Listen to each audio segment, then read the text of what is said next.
कल्याणकारी संकल्प शिव आराधना से हमारे मन में आएगा। जो शिव का उपासक होगा वो किसी का बुरा नहीं चाहेगा, जो शिव का भक्त होगा वो किसी का अनिष्ट नहीं करेगा,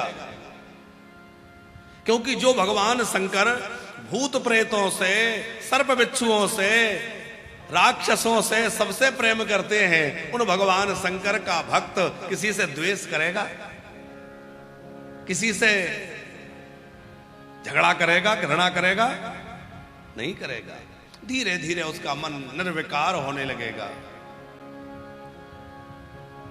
हम लोग कल श्रवण कर रहे थे, ब्रह्मा जी और विष्णु जी के मध्य जब है ज्योतिर्मय शिवलिंग प्रकट हुआ, उसके आदि अंत को खोजते खोजते बरसों बीत गए, आदि अंत नहीं मिला, क्योंकि शिव का ना कोई आदि है ना कोई अंत है।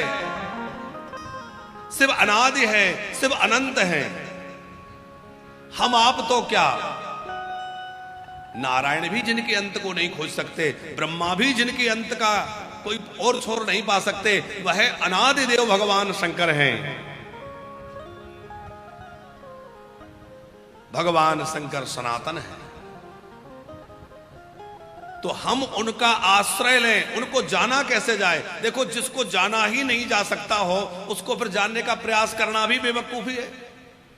पता चल जाए कि इनके विषय में जानना बहुत मुश्किल है, तो फिर हम कैसे जाने? तो भाई छोड़ो। बोले नहीं, जानत तुम ही होए जाई, लेकिन जानता कौन है? सोई जानहि जेहि देहि जनाई, सोई जानहि जेहि देहि जनाई। स्वयं भगवान संकल्प कर ले कि ये जीव मुझे जान जाए, वही उनको जान सकता है, वरना तो कोई कितनी भी बुद्धि लगा ले। आज बुद्धिवाद बहुत बड़ा है, और बुद्धिवाद में लोग अपने तर्क के द्वारा भगवान को जानना चाहते हैं, लेकिन भगवान तर्क का विषय ही नहीं है। न बुद्धि से जाना जा सकता, न तर्क से कुछ सिद्ध किया जा सकता। ब्रह्म अतर्क बुद्धि मन वाणी, ना तो वहां वाणी जा सकती है, ना वहां मन की गति है, ना वहां इंद्रियों की पहुंच है। तो कैसे जाना जाए? बोले वो वही जान सकता है जिस पर वो कृपा करे कि ये मुझे जान ले, और जितना वो चाहेंगे उतना ही जान पाओगे। पर वो किसको चाहेंगे कि ये मुझे जान ले? बोले जो उनका आश्रित होगा, जो उनका भक्त होगा, जो उनके शरणागत होगा, जो उनकी सेवा में होगा, वो धीरे धीरे अपने परम तत्व को उसके सामने खोल देंगे, अपना तत्व उसके सामने प्रकट कर देंगे। उनको जानने के लिए श्रद्धा चाहिए, उनको जानने के लिए विश्वास चाहिए, और उनको जानने के लिए प्रेम चाहिए। राम ही केवल प्रेम प्यारा, जान ले ही जो जान निहारा। प्रेम से जाना जा सकता है। भगवान को देखने के लिए भक्ति की आंख चाहिए। जब ब्रह्मा जी विष्णु जी अंत नहीं पा पाए, तो रजोगुण के कारण ब्रह्मा जी ने असत्य भाषण कर दिया। कल हमने सुना क्या असत्य भाषण कर दिया? हमने अंतिम छोर देख लिया। जिसके जीवन में अधिक महत्वाकांक्षा होगी, जिसके जीवन में पद प्रतिष्ठा की ज्यादा लालसा होगी, वो व्यक्ति कभी ना कभी असत्य अनीति का सहारा ले ही लेगा। और जब भी व्यक्ति अपनी मंजिल को पाने के लिए असत्य का, अनीति का, अधर्म का सहारा लेता है, तो वो मंजिल के करीब नहीं, मंजिल से और दूर पहुंच जाता है। मंजिल को पाने के लिए कई बार हम अपने जीवन में शॉर्टकट अपनाते हैं। बहुत लोगों की ऐसी स्थिति होती है, शायद इस रास्ते से जल्दी पहुंच जाएंगे, अनीति से, अधर्म से, असत्य से हमारी मंजिल हमें पास दिखती है, दिखती पास है, लेकिन हो दूर जाती है। आप विचार करिए, असत्य पर चलने वाले को मंजिल मिलेगी? ब्रह्मा जी ने सोचा था मेरी पूजा होने लगेगी, मेरा यशोगान होने लगेगा, मैंने मंजिल को पा लिया। लेकिन क्या ब्रह्मा जी की पूजा हुई कि कम हो गई? भोले बाबा ने कह दिया तुम्हारे मंदिर ही नहीं बनेंगे। जो पूजा हो रही थी उससे भी हाथ धो बैठे। कथा क्या कहती है? कथा का संदेश है कि जीवन में अपने लक्ष्य को पाने के लिए गलत रास्ता मत चुनो, सही रास्ता चुनोगे। हो सकता है आपको लगे कि मेरी पराजय हो रही है, हो सकता है आपको लगे कि शायद मंजिल नहीं मिलेगी, लेकिन आपका संकल्प दृढ़ है और सच्चाई का रास्ता है तो ये पक्की बात है कि मंजिल मिल के रहेगी। पांडवों को कितनी बार पराजय हुई? कैसी पराजय? बोले युद्ध क्रीड़ा में हार गए और तमाम ऐसे अवसर आए कि पांडवों को कभी वन में जाना पड़ा, कभी कुछ करना पड़ा। चूंकि सत्य तो परेशान होता है, लेकिन वास्तविक जीत किसकी हुई? पांडवों की। भगवान शंकर प्रकट हुए, भोले बाबा ने ब्रह्मा जी को दंड दिया, अनुशासित किया। ब्रह्मा जी को फिर वरदान भी मिला। भगवान नारायण को वरदान दिया, तुम्हारे यत्र तत्र मंदिर बनेंगे, तुम्हारे विविध अवतार होंगे, तुम्हारी खूब पूजा होगी। तत्पश्चात भगवान शंकर ने अपना दिव्य उपदेश दोनों को दिया। ओमकार का उपदेश, पंचाक्षर का उपदेश। ये दोनों क्या है? कल हमने निवेदन किया था, दोनों वेद के मूल हैं। माने वेद तत्व का निरूपण भगवान शंकर कर रहे हैं। भोले बाबा का एक नाम है धर्मध्वज अथवा वृषभध्वज। कितने लोग जानते हैं भगवान शंकर का वृषभध्वज नाम है? सब जानते हैं? कहते ना वृषभध्वज। एक नाम है वृषकेतु, है ना? अच्छा, आप में से कितने लोगों को पता है कि वृषकेतु नाम का क्या अर्थ है? जानते हैं कोई? केतु माने होता है ध्वजा। जिसकी ध्वजा में वृषभ का चिन्ह है वह वृषकेतु है। सीधा अर्थ तो यह है, और विशेष अर्थ यह है कि हमारे यहां वृषभ को धर्म का स्वरूप कहा है। धर्म किस रूप में रहता है? वृषभ के रूप में, बैल के रूप में। तो वृषभध्वज का मतलब है जिसने धर्म की ध्वजा को धारण कर रखा है वह भगवान शंकर है, इसलिए उनका नाम वृषभध्वज है, अथवा वृषकेतु है, अथवा धर्मध्वज है। ये तीनों नामों का अर्थ एक ही है, वृषभध्वज, धर्मध्वज और वृषकेतु, तीनों का एक ही अर्थ है। भगवान शंकर धर्म की ध्वजा को धारण करने वाले हैं, धर्म की ध्वजा पताका को लहराने वाले हैं, और धर्म का मूल है वेद। इसलिए भगवान शंकर ने वेद का जो मूल है वह प्रणव ओमकार ब्रह्मा जी को दिया, विष्णु जी को दिया, कल हमने सुना ना। और फिर नमः शिवाय इस पंचाक्षर मंत्र का उपदेश दिया। इस पंचाक्षर मंत्र को जपने से सहज ही अंदर ज्ञान प्रकट हो जाता है। सरल है, और हम लोगों की बुद्धि ऐसी है कि जो सरलता से मिल जाए उसका महत्व नहीं समझते। कोई कठिन मंत्र मिले तो हमें लगेगा हाँ ये बहुत जोरदार होगा क्योंकि कठिन है। राम राम राम राम बड़ा सरल है, हम उसकी महत्व को नहीं समझते। नमः शिवाय ये जो पंचाक्षर मंत्र है ये बहुत अद्भुत विलक्षण मंत्र है। ये वेद का मूल है। आप वेद नहीं पढ़ सकते, आप वेद के तात्पर्य अर्थ को नहीं समझ पा रहे, कोई बात नहीं है। आप नमः शिवाय का जप करिए। नमः शिवाय जपने से आपके अंदर अपने आप वेद का ज्ञान प्रकट हो जाएगा। वह नमः शिवाय वेद का मूल है, वह आपके अंदर वेद ज्ञान प्रकट करा देगा, अपने आप प्रकट हो जाएगा। वेदों का सार है राम नाम। विधि हरिहर मैं वेद प्राण सो, हरिहर मैं वेद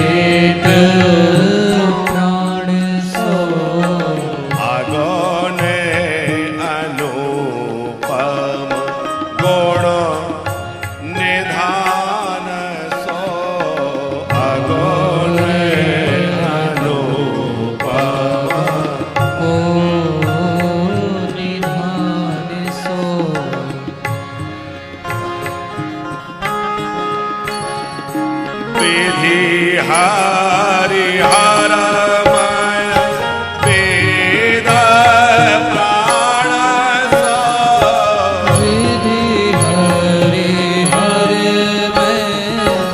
वेद प्राण सो विधि हरि हर माया वेद प्राण सो विधि हरि हर वेद प्राण सो अगुण अनुपम गुण निधान सो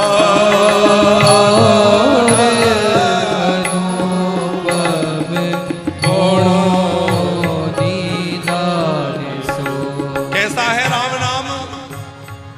विधि हरि हरमय वेद प्राण सो, वेदों का प्राण है। और जब आपके पास वेदों का प्राण ही आ जाएगा तो वेद आएंगे कि नहीं? इसीलिए राम राम जपने वाले को अपने आप वेद ज्ञान प्रकट हो जाता है। किसको हो गया? कबीरदास जी को हो गया। कबीर जी ने खूब राम राम राम राम जपा। आज तो कबीरदास जी भी जहां भी होंगे बड़े रोते होंगे, मैं तो जीवन भर जिन राम का भजन किया, आज उन्हीं राम का विरोध कर रहे हैं मेरे नाम पर। ऐसा सोचकर कबीर भी रोते होंगे।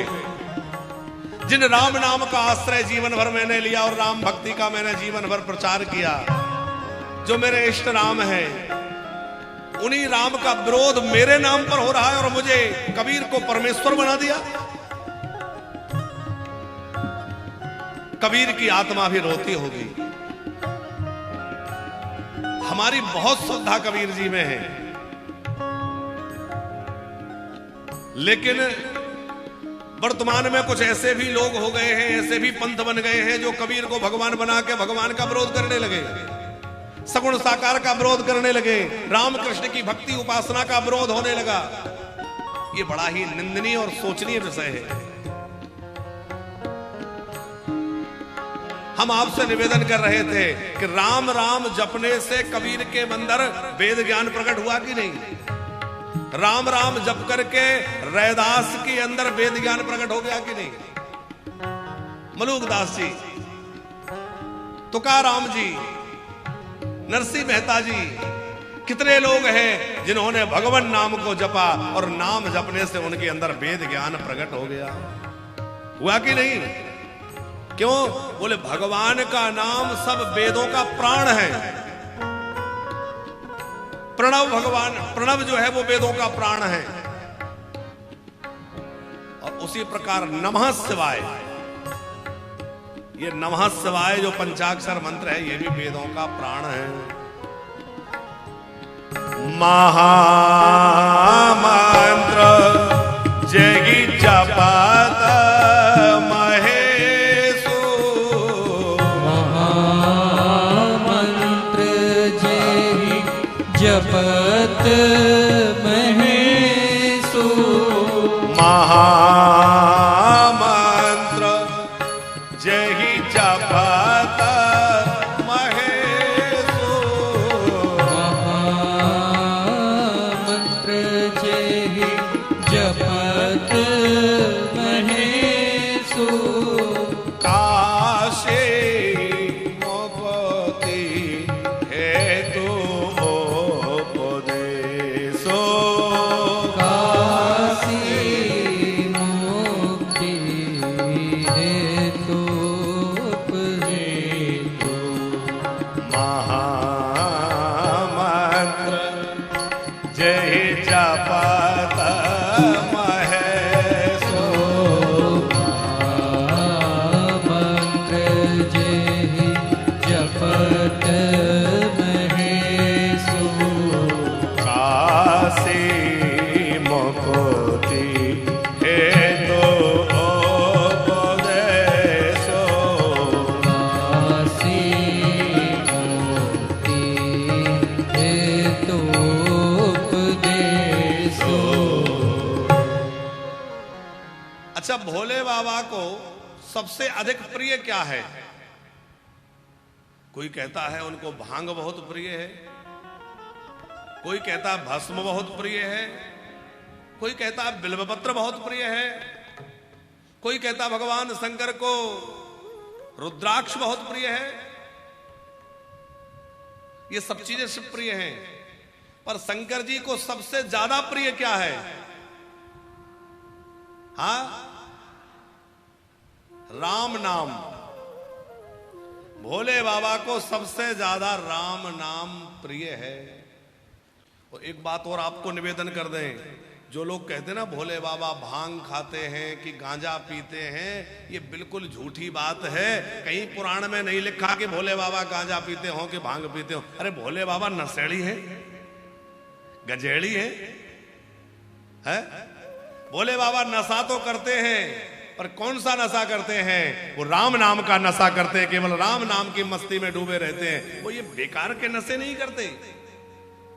फिर आप कहेंगे नहीं, वो विजया भगवान शंकर को चढ़ाई जाती है, विजयन हो का बर देना वेद मंत्रों के साथ विजया अर्पित होती है। विजया माने भांग होता है। वो क्या है? विजया भगवान शंकर पीते नहीं है। विजया माने वो औषधि है, उसको घोंट करके और उसमें शीतलता होती है, तो ठंडक के लिए भगवान शंकर को, चूंकि भगवान शंकर ने विस्मान किया तो विष की गर्मी से भगवान शंकर को थोड़ा दाह लगा। तो यद्यपि शिव को दाह नहीं, पर देवताओं का भाव था कि शिव जी ने विस्मान किया है, तो दाह को शांत करने के लिए ठंडा ठंडा भांग का लेपन कर दिया ऊपर से। आपने देखा होगा कि शंकर जी को भांग से स्नान कराया जाता है, ना कि भोग लगाया जाता है। क्या करते हैं? रुद्राभिषेक आप लोग करते हैं, तो भांग से शंकर जी को स्नान कराते हैं कि भगवान शंकर को भोग लगाते हैं? अज्ञानता के कारण लोग भोग भी लगा देते हो तो हमें पता नहीं, कई लोग लगा भी देते होंगे, पर भोले बाबा को भांग वांग का भोग नहीं लगता। और गांजा तो बिल्कुल नहीं पी सकते। क्या पीते हैं? राम नाम की मस्ती, राम नाम के आनंद में डूबे रहते हैं। तो शिवलिंग प्रकट हुआ, शिवलिंग के द्वारा भगवान शंकर प्रकट हुए। भगवान शंकर ने ओमकार का, प्रणव का उपदेश दिया, पंचाक्षर मंत्र का उपदेश दिया। फिर ब्रह्मा जी को और विष्णु जी को मंत्र प्रदान किया, सिर ढक करके गुरु मंत्र दिया। और फिर कहा कि आज के दिन जो मेरी पूजा करेगा उसको 1 वर्ष तक पूजा करने का फल मिलेगा, महाशिवरात्रि। और फिर सबसे पहले ब्रह्मा जी ने शिवलिंग बना करके पूजन किया, फिर भगवान नारायण ने शिवलिंग का पूजन किया, फिर प्रजापतियों ने किया, फिर देवताओं ने किया, फिर गंधर्वों ने किया, फिर सिद्धों ने किया, फिर अनेक अनेक प्रकार के शिवलिंग बना करके शिव जी की पूजा की गई। और तब से ही शिवलिंग पूजा का आरंभ हो गया। सबसे श्रेष्ठ शिवलिंग कौन सा होता है? पहला है मणिमय शिवलिंग। मणियों से, जैसे स्फटिक मणि, वैदूर्य, पन्ना आदि आदि मणियों से भी शिवलिंग निर्माण होता है। स्फटिक के शिवलिंग तो आज भी कई लोगों के घरों में है। बड़ी अद्भुत महिमा स्फटिक के शिवलिंग की है। तो स्फटिक के शिवलिंग, मणिमय शिवलिंग। फिर है स्वर्ण के शिवलिंग।